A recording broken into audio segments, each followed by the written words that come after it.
Hello बच्चों, कैसे हैं आप। उम्मीद करता हूं आप बहुत अच्छे और स्वस्थ होंगे।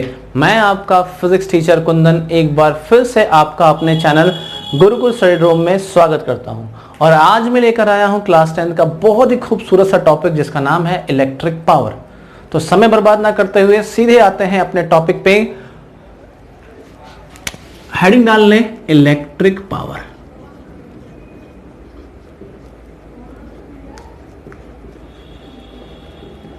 इलेक्ट्रिक पावर को पढ़ने से पहले थोड़ा सा हम लोग रिवाइज करते हैं। क्लास 9th में हम लोगों ने पावर डिफाइन किया था। पावर का फॉर्मूला था W/T।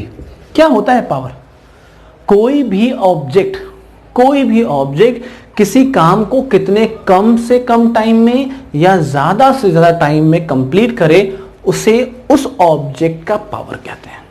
फिर से, कोई भी ऑब्जेक्ट किसी काम को बहुत कम से कम टाइम में या बहुत ज्यादा से ज्यादा टाइम में कंप्लीट करता है तो उसे उस ऑब्जेक्ट का पावर कहा जाता है। इस चीज को समझते हैं एक एग्जांपल से। मान लो कोई दो ऑब्जेक्ट है, कोई दो बच्चे हैं। मुझे इन दोनों बच्चों का पावर पता करना है कि किसका पावर ज्यादा है, किसमें कम है।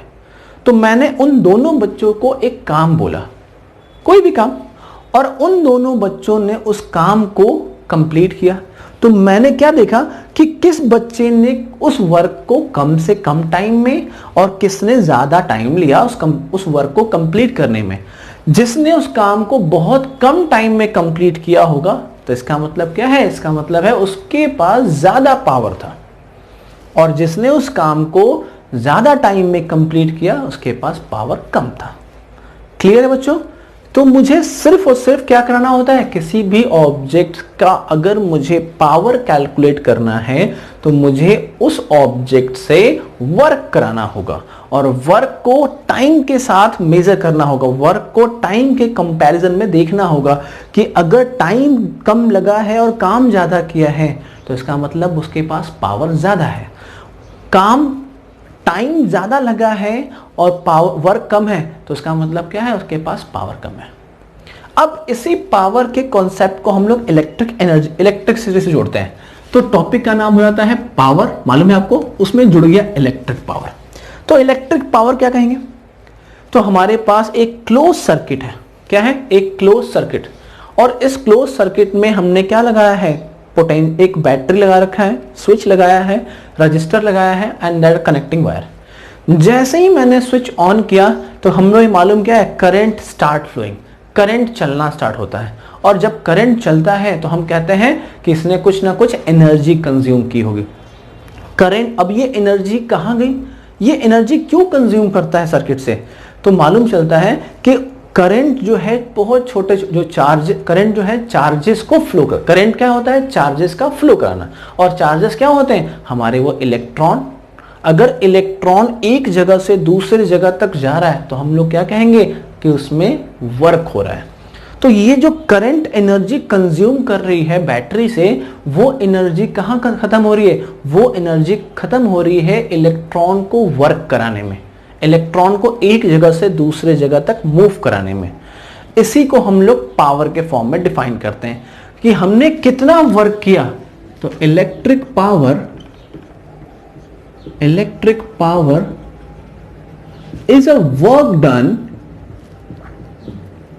Electric power is a work done per unit time. यानी जो हमारी एनर्जी कंज्यूम हुई उसे वर्क कराने में, इलेक्ट्रॉन को वर्क कराने में, उसे अगर हम टाइम के साथ डिवाइड कर दें तो मुझे इलेक्ट्रिक पावर मिल जाएगा। हमें पढ़ा है ना, कितना वर्क कितने कम से कम टाइम या ज्यादा से ज्यादा टाइम में कंप्लीट हो वो उसके पावर को बताता है। तो हमने क्या किया?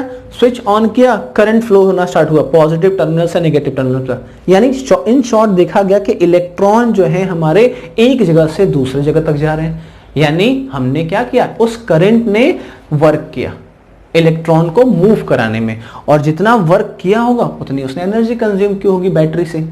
तो ये जो work done per unit time है, उस वर्क को करने में कितना कम से कम टाइम या कितना ज्यादा से ज्यादा टाइम लगा, इसी को हम इलेक्ट्रिक पावर कहते हैं। अगर मैं इसको डेफिनेशन के फॉर्म में लिखूं तो सिंपल लिख सकता हूं, electric rate of doing rate of doing work, rate of doing work, या इलेक्ट्रिसिटी से जोड़ दें तो electric power is defined as electric work done per unit time, या वी कैन राइट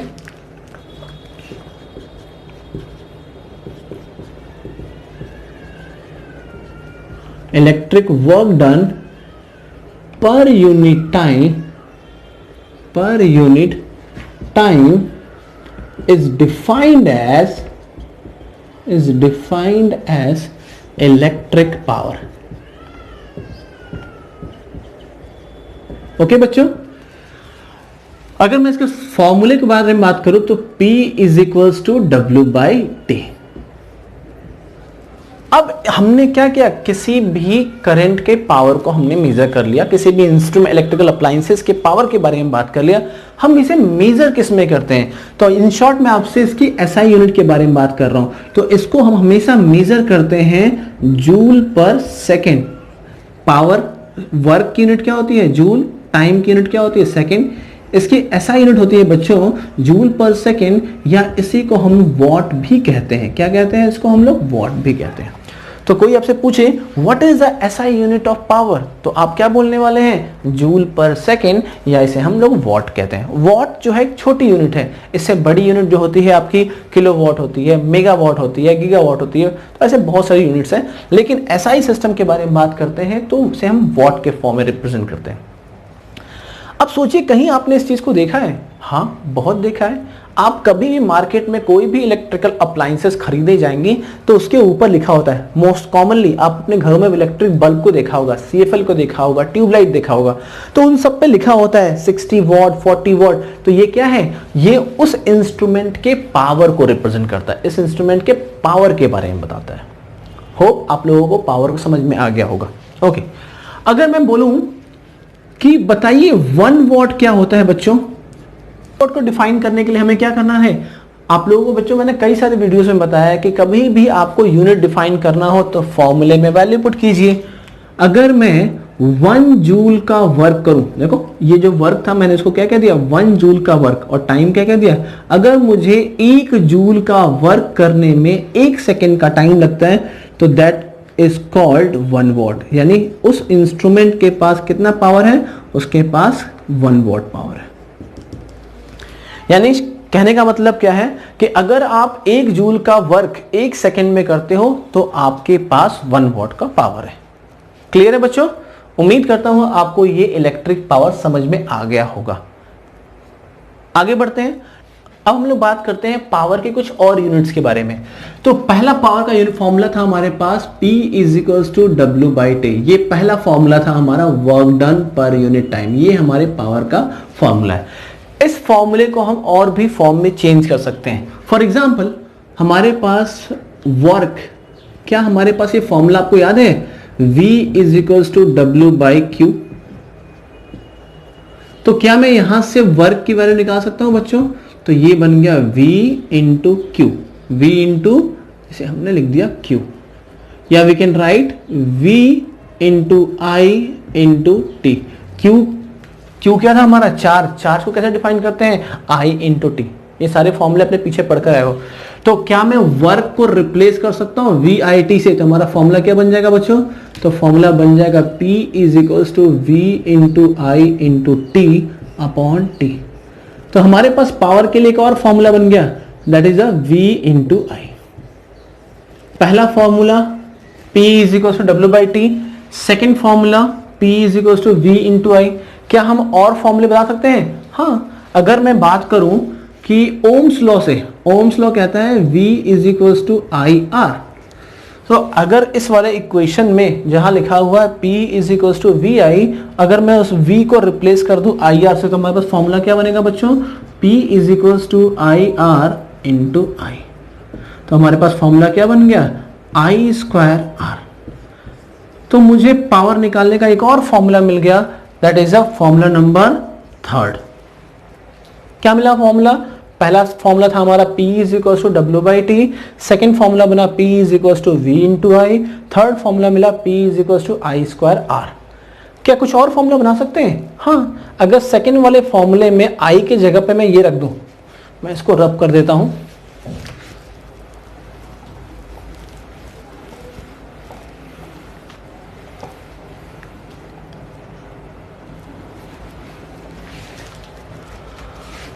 हमारे पास फॉर्मूला था P is equals to V into I.